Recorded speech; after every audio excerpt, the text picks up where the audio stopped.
bersama supaya pemerintah pusat segera menghadapi. Kesiapannya sendiri Pak gimana? Kami sudah sangat siap, lebih dari siap. Lebih dari siap. Semua persyaratan sudah kita penuhi. Apalagi yang diperlukan. Kalau hari-hari mendung. Dan sosial kondisi masyarakat gimana Pak di lapangan? Kondisi sosial masyarakat seperti yang kita lihat, mereka sangat aspiratif, mereka sangat ingin dan mereka sangat butuh supaya segera dilakukan pemekaran karena berbagai masalah yang muncul, terutama menyangkut dengan pelayanan pemerintah yang sangat jauh dari pusat kabupaten. Ini sudah berapa lama tuntutan? Sudah 15 tahun. Sudah 15 tahun.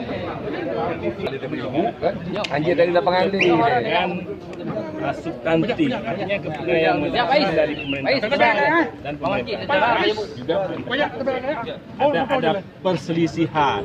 Kata pusat boleh memegang, melarang, ada miskomunikasi. Selama ini saya lihat sudah dibuka komunikasi. Terima kasih.